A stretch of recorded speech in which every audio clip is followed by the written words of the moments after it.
Likutei Sichos Chelik Yudches, Volume 18, the second Sicha for Parshas Devarim.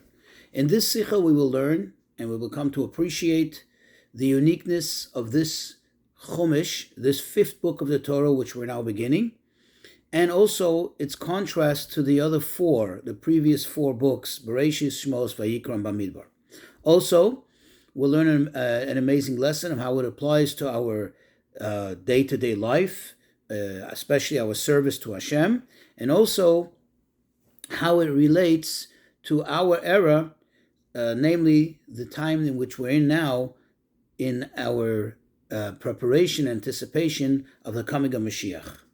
Before we begin, I think it would be worthwhile to just familiarize ourselves with a machlokes, with a debate that appears in the Talmud regarding matters of juxtaposition of various parshiot in the Torah. That means we find many times that there seems to be a succession of parshiot, one after another, various topics that happen to come in close proximity to one another, and there's a debate whether that has any bearing, meaning whether one can learn from it something, whether one can deduce from it something. One opinion says absolutely, because everything has a specific reason. The other says no, it's like almost like happenstance, or perhaps, as we'll understand later in the Sicha, we do not have the ability to really understand that it's something beyond our grasp.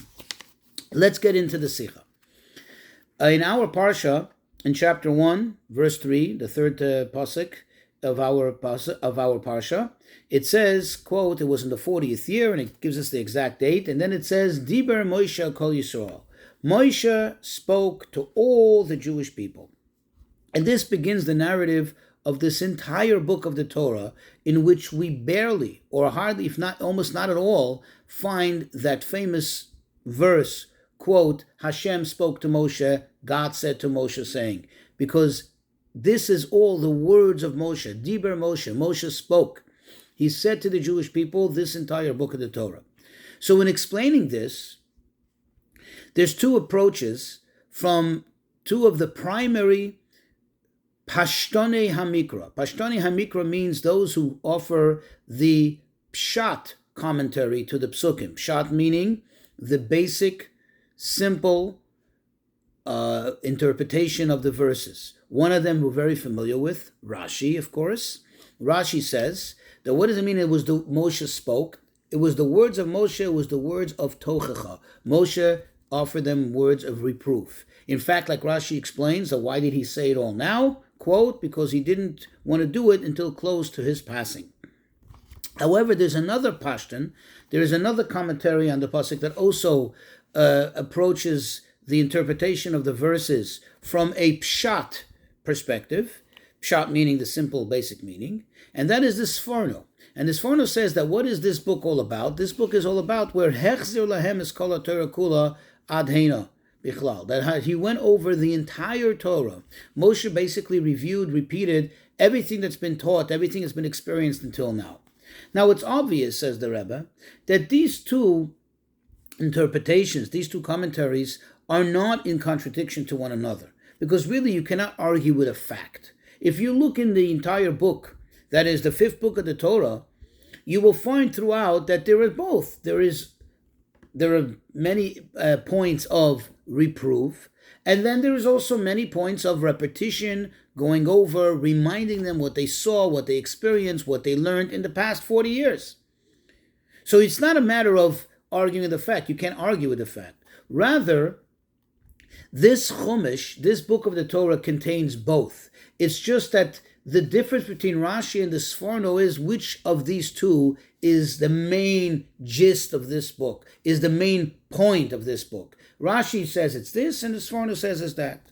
But as far as, says the Rebbe, as far as we're concerned, what we can say is that because it says, quote, Diber Moshe, Moshe spoke, he spoke all of these words, that means in this entire book, we have both of these aspects. We have, from the one hand, we have that idea, the aspect of reproof, whatever that means.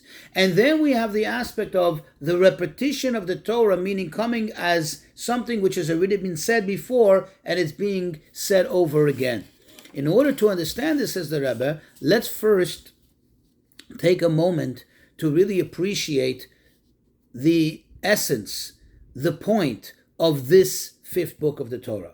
So we'll begin with the Talmud. The Talmud says that the difference between the four first books of the Torah and the latter one is that the four books of the Torah, Mipi Hagvura Amoran, Moshe said it, quote, directly from the mouth of Hashem. That means he said it directly from Hashem.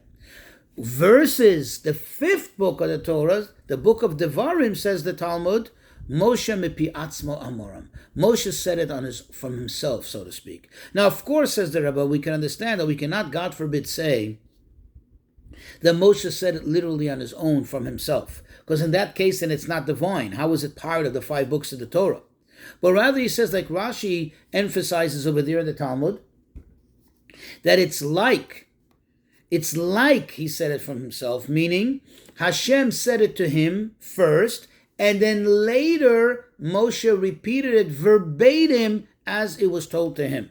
Or to put it in better perspective, like Tosfos, the commentary, another commentary on the Talmud, points out, he says that this was done al pi ruach hakodesh, by divine spirit. That means Moshe was divinely charged to say those words. So it looks like it's coming from him, but it's really coming from divine. And where do we see an example for this?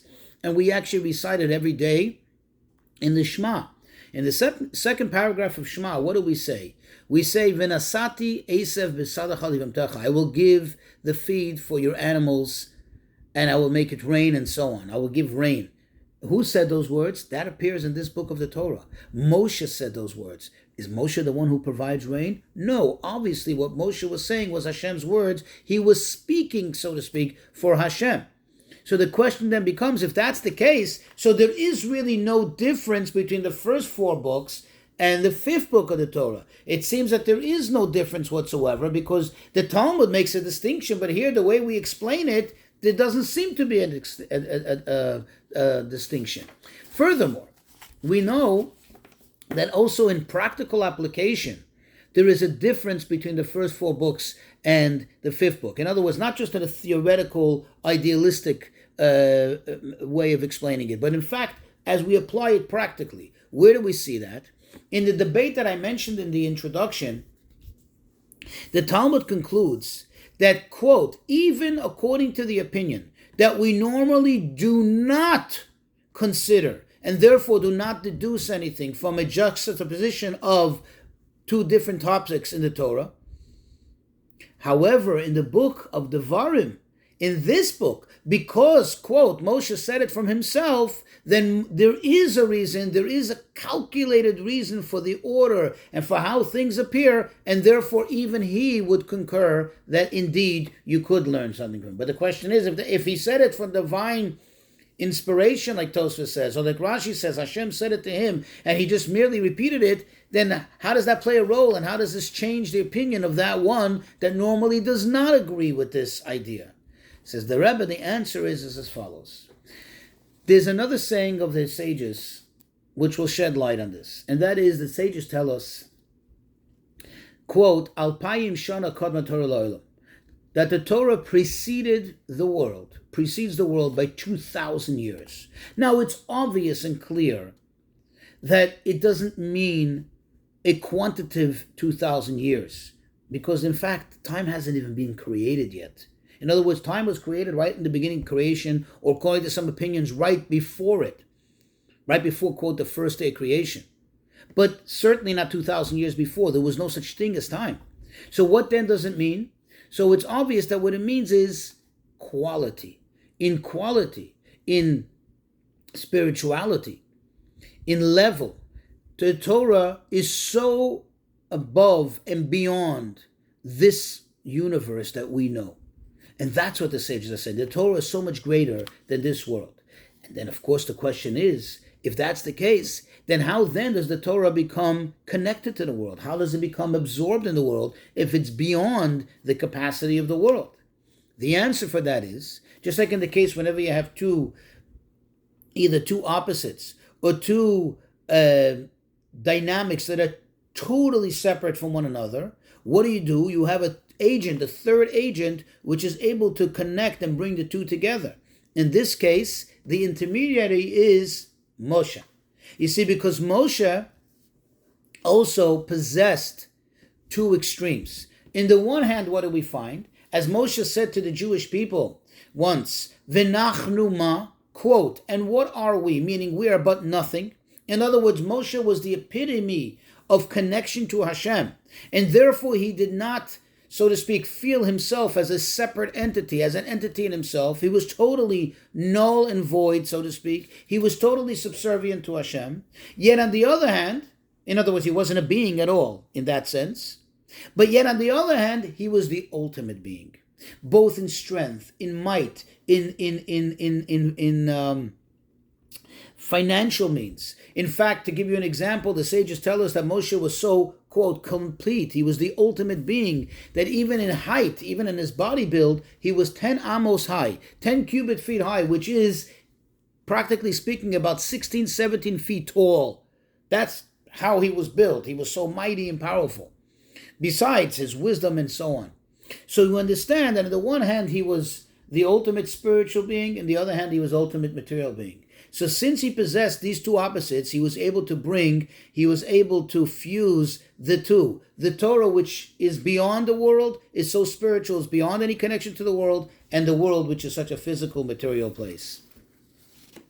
Now, when we speak about an intermediary, let's analyze for a moment. There's two ways to look at it. When you have an intermediary, you can look at it, in other words, what is the function of an intermediary? There's two types of intermediaries. There's one that basically functions in a manner of what we call a maiver, passing through, like a conduit, okay? That the matter that you're connecting just merely passes through it. Think of a pipe, okay? Think of, and this is my own example, the Rebbe doesn't bring this example, think of somebody speaking into a microphone. Yes, that is the conduit to broadcast it, to make it loud or whatever it is. But at the end of the day, whatever words you put into that microphone, whatever words you put into that apparatus, if it's a microphone or a phone or whatever it is going to come out on the other end exactly. It's going to come out electronically, but it's going to be the same words that you said. However, there is also another type of intermediary that the matter gets absorbed in the intermediary, and from there it gets later transferred, or it gets later, so to speak, as if to say, reproduced and comes out. It is the same thing, but it went through the process of the intermediary. And that, if I give you that example, is when somebody is repeating what somebody else said. Meaning, you tell me something, I process it in my mind, and even if I have such a great memory that I can repeat it verbatim, exactly, even with the nuances and with the sounds and with the gestures that you gave it to me, but still at the end of the day, where is it coming from now? It came to me. First it comes in, it gets absorbed in my mind, it gets absorbed in me, and then later I give it over. And this is the difference, perhaps, between the first 4 books of the Torah and the 5th book. The first 4 books of the Torah and the 5th book were both divinely inspired, as we said, right? Were given to Moshe. And remember, the question was, then what's the difference? Well, here's the difference. The first 4 books of the Torah, Moshe served as an intermediary where he was literally like just passing through him. He was like that pipe, like that microphone, where Hashem just spoke into him and through him the words that came out. As it says, Shechina medaberes b'toch grono. Moshe, so to speak, Hashem spoke through his voice box, through his mouth. Whereas the fifth book first went through the process of getting absorbed in Moshe's mind, in Moshe's intellect, and then later Moshe repeated it exactly, verbatim, as he received it, but still it now has that, call it advantage, or that status of having gone through Moshe's process. Now we can understand why the opinion that normally does not consider understanding and deducing anything from a juxtaposition, yet in this case of the 5th book of the Torah you would. It's not saying that there is never a reason. There is always a reason why Hashem chose to put this near that, near that, near that, and the close proximity from one topic to another definitely has some reason. It's just what he's saying is, in the first 4 books of the Torah, since it's beyond It's beyond even the intellect of Moshe, so to speak. It did never process through the intellect of Moshe. Therefore, whatever reason there may be, is so divine that it's not in our grasp. It's not in our ability to understand. Versus the fifth book, since Hashem made it that it goes through first the process of Moshe's intellect, then it comes to us. So it tells us that it's not that Moshe decided what comes first and what comes second. It's that since it already, so to speak, the transfer to us came through Moshe's intellect, since it went through and it starts at intellect, therefore we may have the ability to understand, to deduce from it something as it is already now, so to speak, have been put in our realm. Now that we know this, in other words, we know what it is, the question is still why. In other words, we now know what is the difference between the 4 first books of the Torah and the 5th. But why? Why did Hashem make it so that the 5th book of the Torah seems to be less than the first 4 books, right? We seems to be saying that the first 4 books of the Torah are so pure, all right, are so pure that they're just directly coming from Hashem, whereas the 5th book of the Torah seems to have already less of a purity. It seems to be a step down, and it seems to be less than. Says the Rebbe, the explanation to it is as follows. You see, when you have any form of inspiration, any form of, like in this case, of teaching, of hashpah, that only comes through in a manner of passing through, meaning, like we said, it comes through like as if going through a conduit, it never gets fully absorbed because it never really connects, because it remains aloof from the world. In this case, the first four books of the Torah, if that was the only thing that we would receive, we would never have had the ability to understand Torah. In other words, it would have been abstract. It would have been beyond our grasp, our reach. However, once Hashem gave us at least part of the Torah in such a manner that it comes through first an absorption, albeit in someone as great as Moshe, but still, he's a human being at the end of the day. As great as he was, as spiritual as he was still a human being. Once that process came through him, it now creates the ability that the entire Torah could be understood, even the first 4 books, which initially have been transmitted to us in a manner of abstractness, right, which it didn't get absorbed. It was just kind of aloof and superficial. But now that we have at least one component of the Torah, which is part of this whole, part of the 5 books of the Torah, which is one Torah, now it provides that agent of ability for us to be able to relate to and grasp and understand the Torah. But the question still is, how is it possible? If we said the Torah is way, way, way beyond this world, like we said, 2,000 years, whatever that means, spiritual years, levels beyond the world, how does it connect to the world? In other words, we understand that Hashem did it, but how does this happen? Where is that cohesive agent that brings it together? How does something so abstract become connected to the world? So the Rebbe explains that this is because this last book of the Torah comes directly from Atzmus, in Hasidic terms, which means directly from the ultimate essence of Hashem. You see, when we say that the 4 books of the Torah came from the mouth of Hashem, they came directly from Hashem, there's different levels of manifestation of the revelation of God's energy, light, as we call it in Kabbalistic terms. And there's always, as there is a revelation, there's always the reality that still there's the revelation of godliness, and then there is the physical material world. Since they are 2 separate things, so that revelation can only go that far. In other words, once there is a revelation of godliness, it already has some air of limitation.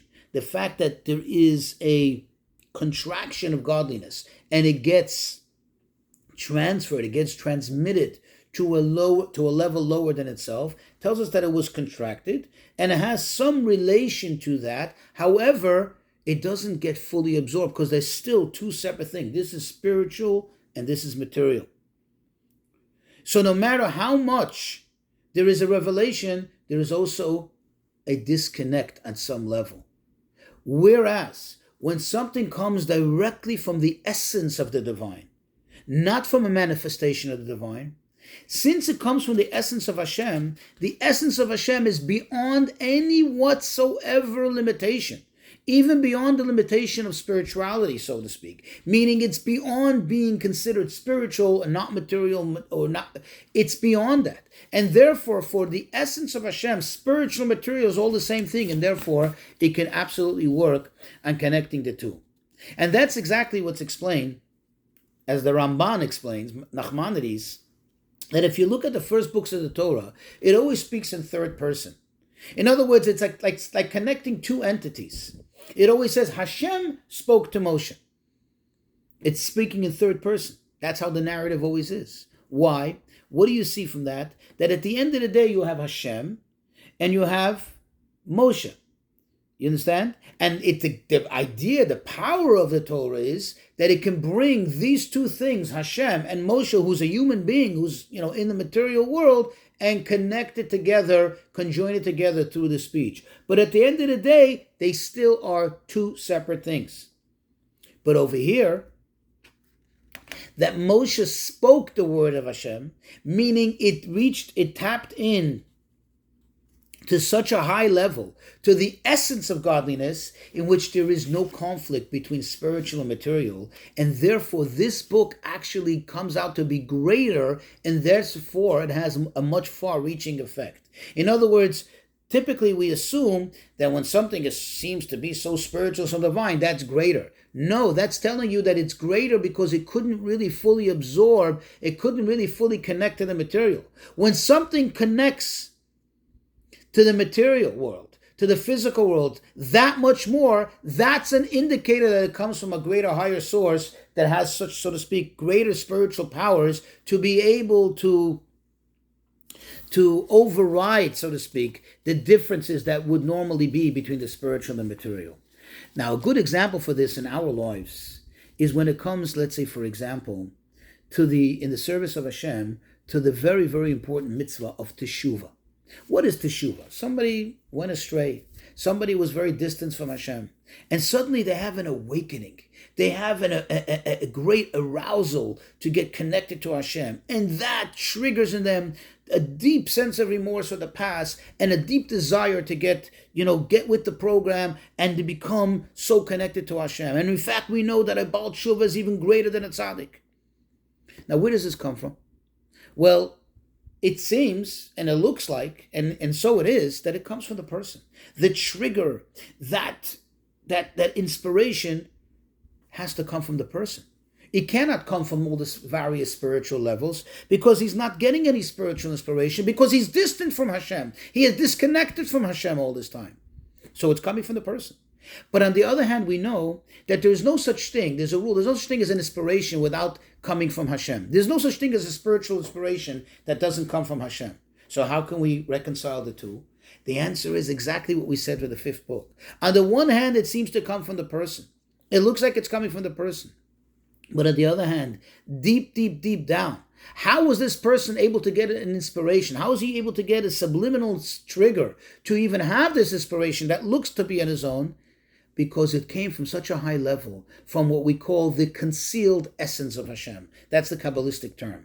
From there is no protocol, so to speak. There is no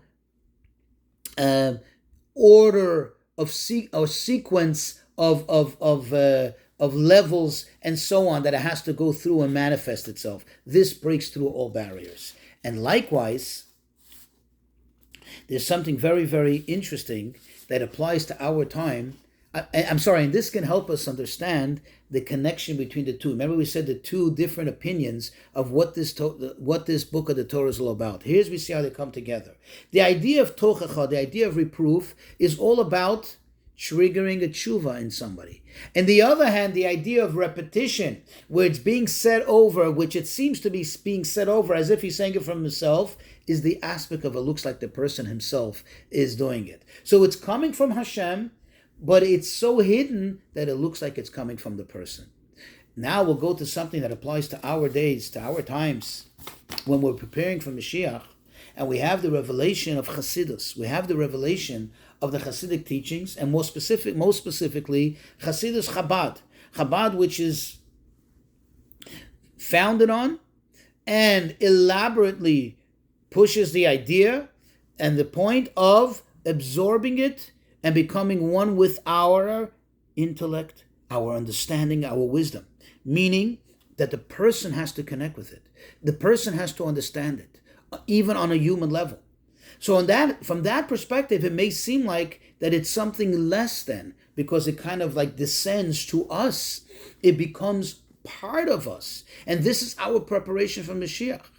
But on the other hand, says the Rebbe, and this is the parallel to what we were discussing in regards to the fifth book of the Torah, it maintains its holiness, its spirituality. That means as much as it becomes part of the person's understanding and the person's wisdom, that Chassidus is so holy and so pure because it comes from such a high source that it never ceases to be pure and holy as it's an original state before it entered the person's mind. So here we see the wrap of how that parallels, and just like when they were about to enter Eretz Yisrael, they were about to go and conquer the land and begin the process of transforming it into a holiness, into a holy place, later build the temple, the Beis HaMikdash, a place where Hashem would dwell, and therefore they had the preparation for it of the Mishnah Torah, of the repetition of the Torah, which is the fifth book of the Torah. Likewise, we have our preparation for the coming of Mashiach,